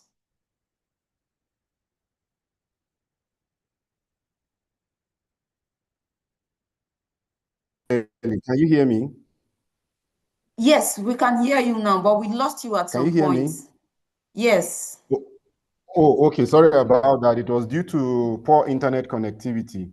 So that's one of the challenges with getting farmers to adopt the use of organicides. The second challenge there is that corporate farming organizations, it appears there is an agreement among corporate farming organizations to ensure that all over the world they truncate efforts that tend to promote the use of organic inputs. You will see that the world is capitalism-led and agriculture is increasingly becoming commercialized these days. There are climate entrepreneurs whose major desire is to see how they can create more challenges and then bring in false solutions to address the false challenges which they have created. And so often they sell us the idea of using inorganic inputs. You see beautiful advertisements everywhere because they have lots of money. They can pay warehouses to run adverts and cheap products everywhere. Again, our regulatory agencies who should have been in charge of ensuring that the systems are kept away may have been compromised. Only in July, I was in Uganda attending the 10th anniversary of the Laudato Si, that's the Pope's encyclical on care of the earth and the care of the poor by the Catholic Church at the Bethany Land Institute. And we were told about how Elaine shared her story about how in Uganda she makes organic inputs and how that the officials at the Ministry of Agriculture are being paid by corporate organizations who sell inorganic inputs to ensure that the truncate efforts of indigenous farmers or indigenous producers who are working to propagate the use of organic inputs. Now, what again we see as a challenge is that because these inorganic inputs are made at a larger scale, their significantly way less expensive as compared to the organic inputs. And because our farmers are largely subsistence farmers who are poor and do not have access to adequate resources to enable them buy these organic inputs in such quantities that they can use on their farms, there's often a tendency for them to adopt the options which is cheaper, or the cheaper options, which is the purchase of inorganic fertilizers. So necessarily, if we are going to scale this challenge of the use of organicides and the use of inorganic inputs, then we must begin to also explore ways to see how we can make organic inputs way much cheaper than the inorganic inputs. And I do know that this is going to be a big fight between the global corporate organizations, which will be working tooth and nail to ensure that they keep agriculture commercialized, so that people they can make a lot of money from it. But that is also a responsibility for us as actors in the sector, as proponents of agroecology and as proponents of climate smart agricultural practices, to see how we can pass down this information to farmers, convince them that yes, it might look as though the benefits of inorganic inputs are more at the beginning of their cheaper, but let them know that these cheaper options will yield them more challenges in future. And we can do this actively by using case studies of people who maybe have lost their eyes, who have suffered skin challenges, or many who have even died from the misuse or from the harmful side effects of these inorganic inputs. I think that will also go a long way. So quite a number of dynamics that are involved in this organicides and then inorganic fertilizer fight, which we must all work to address. So Titilayo is asking if there is a significant difference between carbon credit and plastic credit. Titilayo, I must apologize. I am not able to tell what the difference is at the moment, but what I do know is that they seek to address the same issue. Whether you're talking about plastics or whether you're talking about carbon, I mean, plastics are carbon. And so by implication, if you're going to record any credits with plastic, then by implication, you're also recording credits with carbon. And you're asking if there are other ways to maximize resources without natural resources without increasing greenhouse gas emissions. Yes, there are quite a number of ways. One of them in terms of agriculture is zero tillage. So I was talking about the different forms of carbon. There is carbon as solid, there is carbon as liquid, and then there is carbon as gas. So one of the key ways of ensuring that carbon which is in the soil is kept in the soil is by not tilling the land. So anytime you use a hoe or you use any of these farming implements to upturn the soil, then you are exposing the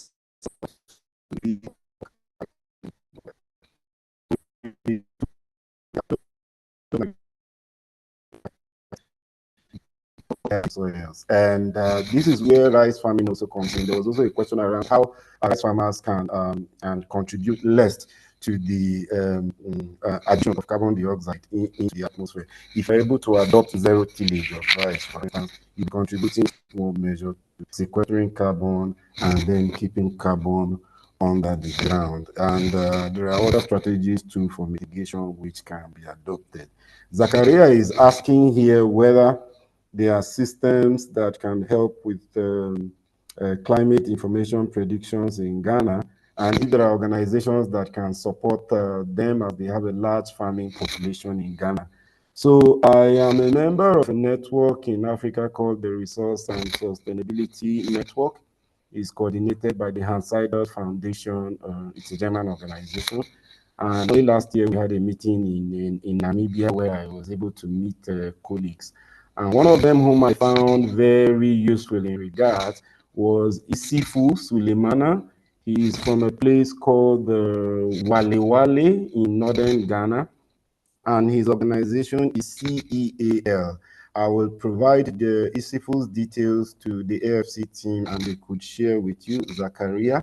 You can reach out to ISIFU. What I know is that ISIFU does a lot of work around supporting farmers to scale the challenges which they face, particularly in northern Ghana. I am not able to tell at the moment if his organization can support with farm inputs. But what I do know is that he can support you with the technical advice and technical input, so to speak, on how you can work with your farmers in regards. And Fauzia Al-Hassan from Adamawa is asking what this greenhouse gas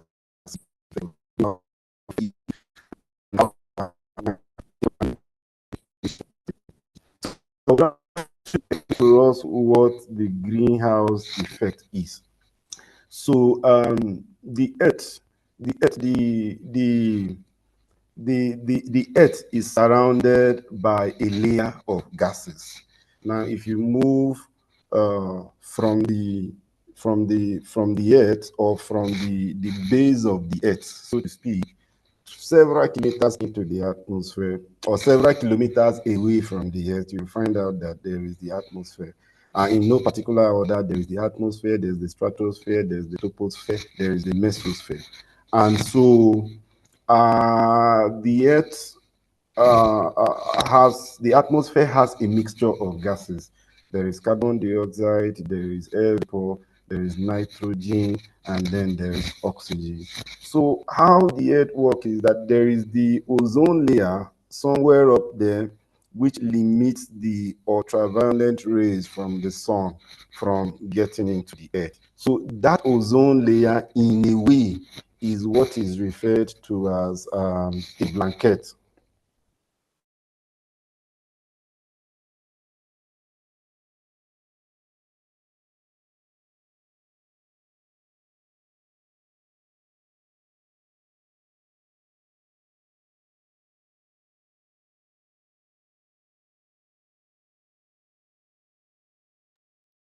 Hello, doctor. If you're still speaking, we cannot hear you anymore. Okay, so while we wait for doctor to sort his network, we would just launch a quick poll for us to understand what we need to improve on the LIS. So I'll just start the poll now, and please help us fill it so that we're able to properly address the LIS better. So, all right, so it's on the screen now. Please help us fill the poll, and yes, it will help us plan better and make the life interactive session more effective for all participants. And again, our time is really, really fast spent. So, but would like that if you have questions concerning the portal, or you have not started at all because you are not able to log in, just raise your hand, or just two persons, and then we'll quickly address that while we bring the LIS to a close. And if you have further questions and all that, would kindly send them to us, and would ensure to reach out to our facilitators and see if we can get the answers across. Please, we need you to fill the poll on your screen. So many people have not filled it. I have more than 200 on this call, but less than 40 have filled the poll. Okay, I think there's Charles. Charles, please unmute and quickly ask your question. We have Charles and Toby. Okay, good afternoon, patient. Thank yes, you. Please go ahead. Thank you. Yeah, sorry that I was not part of the opening section, so I missed that opportunity. I'm not on the portal, so I'm ready to be here. I want you to help me to get me on the portal. Okay, so whether or not you attended the opening session, we have sent the link of the portal to you on your email. So check your email, check your spam folder, and everywhere it is there. Even with the reminder, the invitation we sent to you, it is still, the link to the portal is still there. So please check. And if you still did not see it, reach out to any of the admins on WhatsApp and we would help you find it. Thank you. Toby, please go ahead. Thank you. Thank you. The question has been overtaken with the first last speaker. That's the same thing I wanted to ask. Oh, thank you. So if you have the same question, please lower your hand. Zainab, please go ahead. Zainab, I would appreciate that everyone rename themselves with their real names so that, because Zoom is automatically taking the attendance. If you write your name with something else, we will not be able to note your attendance. Thank you. So please, Zainab, go ahead. Hi, Zainab. Okay, hi. Zainab, can you hear me now? Yes, I can hear you. Go ahead. Okay. Good afternoon. My name is Zainab Imam. I'm representing Jams Organic Farms and Kitchens in Abuja. I tried to log in. I logged in, got into the course portal, but it's not downloading. I sent several emails. I haven't actually got any reply. So for a whole week, I've not been able to do anything. All right, thank you so much. Are you saying that the videos are not loading at all? They are not, because No, you're not supposed to download the modules. So I sign in and nothing happens. I tried to click on nothing. I couldn't get through beyond signing in. All right, please, are you in the WhatsApp group? No, I'm not in the WhatsApp group. Please click on the link that has been sent to your email and join the WhatsApp group. Then chat with any of the admins. I didn't receive any link for a WhatsApp group. Check your email again, is there? Okay, all right. It is in all the emails. Check your spam folder. For all the emails that were sent, there's a WhatsApp group link there. Oh. All right, thank you. Mwapatsa, please, Banda, please go ahead. Please, if I've answered your question, please don't raise your hand again, please. Please go ahead. Hello. Okay, so Mwapatsa Banda from Malawi. I just wanted to know where we'll be submitting the assignment. In module 1, there was a case that we're supposed to respond, but I can't find where we can submit the case study. Actually, since it's not far.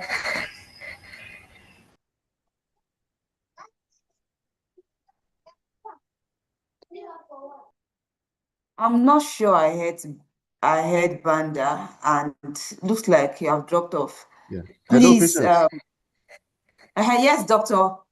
Okay, sorry, I had issues with internet connectivity. All right, please. So when you're just okay, we can proceed. All right, please, you can, but our time is actually really gone. So maybe another 2 minutes for you to round off, sir. Thank you.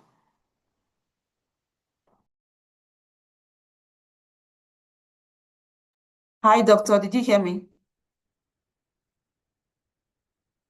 Hello, sir. Did you hear me? Hello, doctor. Oh, okay. Maybe doctor's network again. Fatima Mohammed, please go ahead and ask your question. I can't hear you. While we wait for doctor. Oh, okay. My question is the assignments given at the end of the sessions, the modules. How are we going to hand them in? Okay, so there is the link for you to upload them there. So upload. If you're not able to upload it, please send it to the Braze email. Thank you. Okay, thank you. So patience, because the internet is really giving me, because the internet is giving me a lot of challenge, I might have to just respond to these questions and send them to you, so you could send it to the participants who have raised them, just so that Okay, all right. So thank you. Okay. Okay, all right. Thank you so much, doctor. I think that would be very nice. So we'll send it to you all on via email after doctor has answered the question and sent to us. Thank you so much, everyone. So and thank you so much, doctor. Okay. It was a pleasure speaking with us all. Thank you. Okay, so before you go, doctor, just our last thing. We always take pictures with our facilitators. So this is the time where we all quickly put on our videos before doctor's network goes off. Let's quickly put on our videos and take a snapshot with doctor. And yes, so I'm sure one or two members of my team are taking the snapshots. All right, thank you so much. Thank you, doctor. Thanks for, despite your network, for your time and all of the insights. I guess I'm well posed then. Yes, you are actually. Thank you so much, sir. Thank you, everyone that have put on your videos. Yeah. All right, thank you so much, sir. So, Thank you. Jerry Kwangna, please quickly ask a question. I'll take two more questions, and if you still have other questions, please send them to the WhatsApp group, please. Our time is really fast spent. We have taken 4 minutes out of the planned schedule. So please, Jerry Kwangna, please go ahead. Jerry Kwangna, are you there? Okay, I can unmute now. Thank you. Good evening, everyone.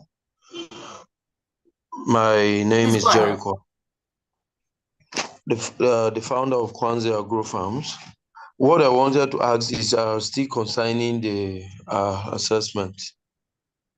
How to upload? Do we need to type it separately? All right, no, please go ahead.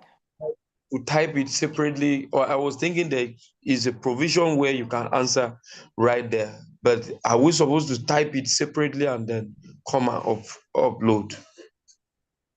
Okay, so the assessment is the one you need to take right there, and because it's a multi question kindergarten. But for the assignments, you have to type it out. It's an essay. So you have to type it out and upload it on the link provided. And like we said the last time, the assignment is for self-learning, and it is necessary but not compulsory for you to move to the... And I can't because of the... You have not done the assessment. That's why you have not moved. It is not the assignment. Okay. Thank you. Please, Melvin Dwaka, please go ahead. Yes, my question is with respect to the assessment.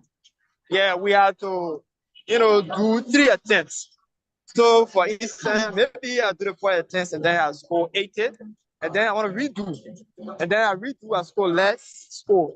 So is the higher score going to be taken into consideration? So is the higher score, please say that again. I didn't hear you. Is the higher score taken into consideration? Yeah. I'm asking myself for the assessment and test, the quiz on the module. We have 3 attempts to do the quiz. So I'm asking if, for instance, I attempted for the first time and then I scored 80. And then maybe I said, no, I want to re-attempt. I want to make 90, and then I re-attempted and then I scored 60. So my question is the higher score going to be taken into consideration? And I really don't understand with respect to the assignment. How are we going to submit? Okay, thank you.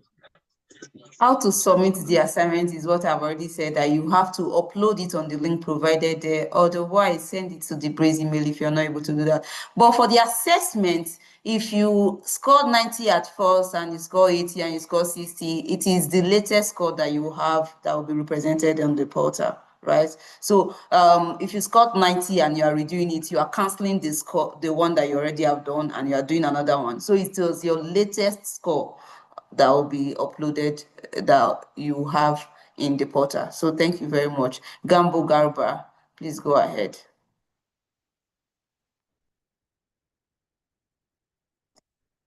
Gambo Garba, I've asked you to unmute. Hello, can you hear me, ma? Yes, please, go ahead. Please, my question is in regard to the module. Looking at the duration of the program is 6 weeks.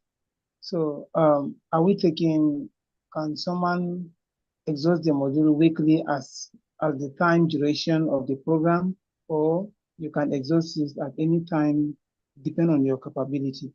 You can finish it all at once. So this is my first question. And the second question is, in the WhatsApp group, most of us that were able to exhaust their modules downloaded their certificate and sent it on that WhatsApp group. So I don't know, is this a directive from the BRACE members or I don't know. I'm just somehow confused. There's nothing, I did not see any messages or any information from the BRACE members that says you have to finish your module and download your certificate and send to the WhatsApp group. So I'm somehow confused. Others send their WhatsApp group. Does that mean that is the directive from you? And this is just the question. So I want don't understand. Have you downloaded your certificates? I've not downloaded my certificate. And so what do you want to send to the WhatsApp group? It's only when you have certificate you send to the WhatsApp group. The certificate is not open for download yet. You have to participate in the live interactive session. That's what the governors and the representatives in the WhatsApp group have always said, that the certificate is not open for download. You need to attend the live interactive session before you are able to access your certificate download. So even though you finish all the modules in the portal, you still not be able to download your certificate because it is not yet open. It is only when it is open you can go ahead to download your certificate. Thank you very much. But can I finish the module at my own time, at my own leisure time? Yes. It's a self-paced learning. Anytime you like, you can finish it. It's just that the certificate access is not open yet. But whenever you can decide to finish your module now. You can decide to do it weekly. You can decide to do it, whichever pace you want. It's a self-paced learning. Anyhow you want to do it. What is important is that you attend the live interactive session for each module every week. It's okay. I'm very grateful. Thank you. That's my confusion. Thank you. Wilson, please, I'm asking you to unmute. Okay. Thank you so much. Hello? Yes, I can hear you. Please go ahead. Yes, thank you so much. I'm called Chalgonza Wilson. I'm calling from Uganda. Yes, I'm very happy for this session. Only have a question. Hello? Hello? Please go ahead. Please go ahead. Yes, I have my question is on my worries on WhatsApp group that we had opened. It is inactive because of some reasons. I remember we used to have issues. People would post their things which were not necessary, but it was also helping some of us. You'd find, for example, someone like today, you failed to open up the link, the meeting has started, you failed to open, you failed to get whom to ask. Now, but when we had our WhatsApp working, we used to take some guys and some people would help us. So I don't know if could there be any other method of communicating to us, because now it is only administrators giving information on their group. Thank you. Okay, all right. Thank you so much. So the admins and the representatives of the WhatsApp group will decide when to open and when to close the group. So I'm sure they are going to open it today or thereabouts, and for participants to have conversations and all of that, but it will not always be open, because if it is always open, there will be a lot of overload of information and people will not be able to get the main information or the main events and all of that. For example, if the WhatsApp was opened and all of the links that were posted, the live interactive session, the Zoom link that was posted will be lost in it and all that because of overload of messages. We have hundreds of people in that group, and that's why it has to be locked for some time so that we'll be able to share information. But then it will also be open for people to have conversations. That will be done. Thank you so much. Ideba Levinus Andrew, please go ahead. This is the last. Okay, and Wambomba Stephen, please. These are the last questions we are taking, please. Thank you. Ideba Levinus, please go ahead. All right, Wambomba Stephen, I'm asking you to unmute and go ahead. Please, thank you so much. If you are seeing the poll, please fill the poll. It's still on the screen. It has not been filled. So many people have not filled it yet. Thank you. So please go ahead. Yes, can you hear me? Yes, please. Okay, this is Stephen from Uganda. I'm happy that I have one of my comrades in Uganda, Wilson. I'm glad to be in this program. Now, my just point of emphasis or something that I would try to advocate for is it okay if at all we after their presentation, we have maybe something like slides, and those informations are shared among us, so that in case I did not turn up, for example, today, I will be in position to get up that presentation. So I would request that we have the slides shared among us, so that we cannot lag behind. Thank you so much. All right, thank you so much, Wabomba Stephen. So for every of the sessions, we always stream it on YouTube. So after the session, we'll send the YouTube link to every member, so that if you did not attend the session, you're able to, watch the video and catch up with what was said. All right, the last question, Ideba Livinus, please go ahead.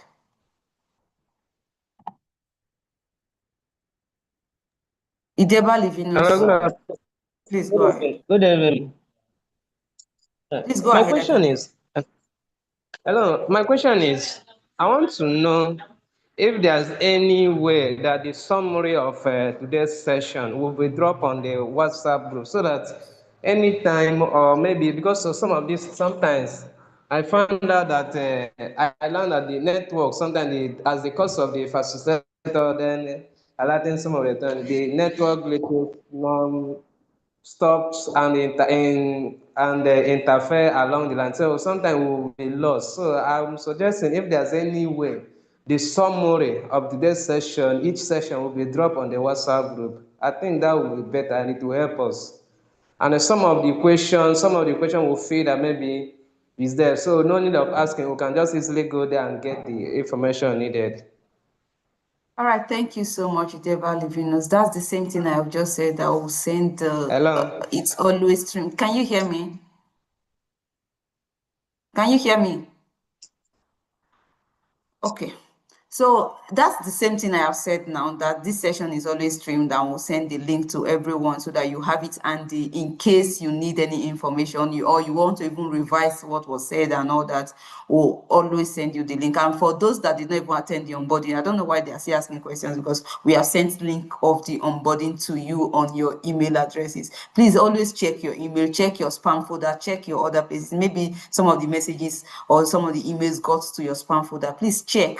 We always send the emails. We always do that. Thank you so much, everyone. Thanks for participating in the live interactive sessions. The Eunice, I'm sorry, I cannot take this question. Please send us a message on WhatsApp, or even on the Brace email. We'll try to respond to all your emails. Thank you so much, everyone, for participating in the live interactive session. Please try to complete all your courses. That's actually very important for you to be eligible to download your certificate eventually. So this live interactive, it is not just about live interactive session. You also have to complete the modules in the portal as well.